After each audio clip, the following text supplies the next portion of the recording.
So it's been about a week since the release of Pokemon Go, and I can honestly say I'm blown away by how amazingly it was received by the entire world. I knew Pokemon Go would be big, but I never expected it to be this big. The game is great and I've had a ton of fun with it, but now it's got me wondering, what comes next? Will Nintendo team up with Niantic to integrate Pokemon Go and Pokemon Sun and Moon, or do they plan to part ways and travel down their separate paths? There are rumors floating around that Niantic does plan on working with Nintendo for Sun and Moon compatibility, and if these rumors do turn out to be true, these are some things I'd like to see implemented between the two. Before I get started with this list though, I just want to let you guys know that I'm not perfect and I didn't think of every idea possible, so if I missed something that you'd like to see, make sure to let me know down in the comment section below. If you enjoyed the video, make sure to leave a like and share it with a friend. Let's get started.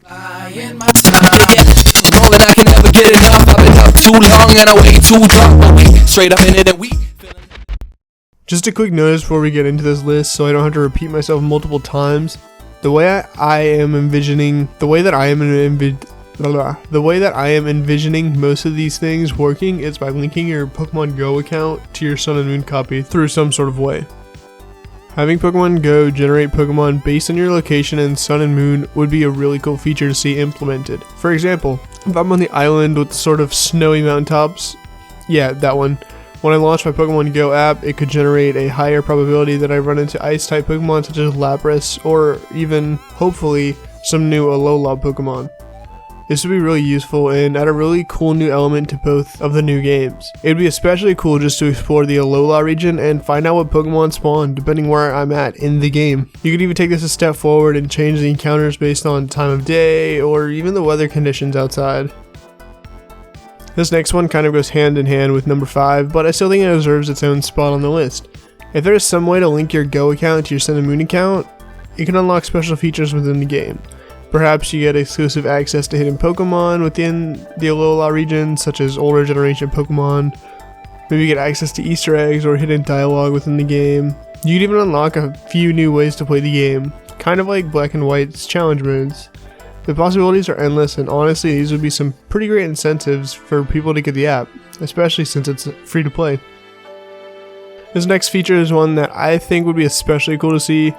While playing Pokemon Go, it could have some sort of setting to switch between the real world and the Alola region.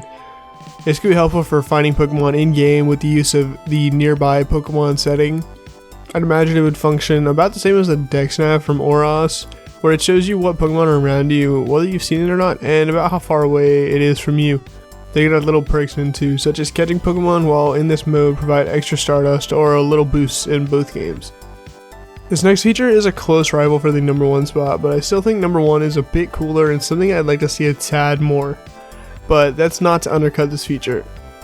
I think being able to transfer Pokemon between the app and the game would be amazingly cool. Now, when you hit transfer, it can bring them a second option to send 2 games, sort of like Pokebank, or even a part of the Pokebank system. I could kind of see this being seriously broken though, because I'm sure someone would find a way to gen illegal mons in or something with the use of the new system, and we all know how Game Freak feels about that.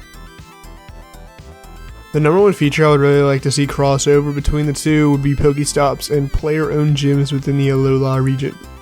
It's no secret that Pokestops play a huge role in Pokemon Go. Like, honestly, without a Pokestop constantly being used, you would quickly run out of Pokeballs, potions, berries, and pretty much any other item you need to survive in the Poke world. They can implement Pokestops at certain points in the Alola region that you could hit in-game and have items sent over to your Pokemon Go account. This can be especially helpful to avoid people who have a lack of Pokestops in their area. That's going to wrap up the video for today, guys. I hope you guys did enjoy, and if you did, make sure to leave a like. Drop me a comment letting me know some features you'd like to see implemented. Let me know if you're even going to get Sun and Moon. And maybe share this video with a friend if you think they'd enjoy it, I guess. That's all I got for you guys today. And I'll see you guys next time. Until then, I'm out. Peace.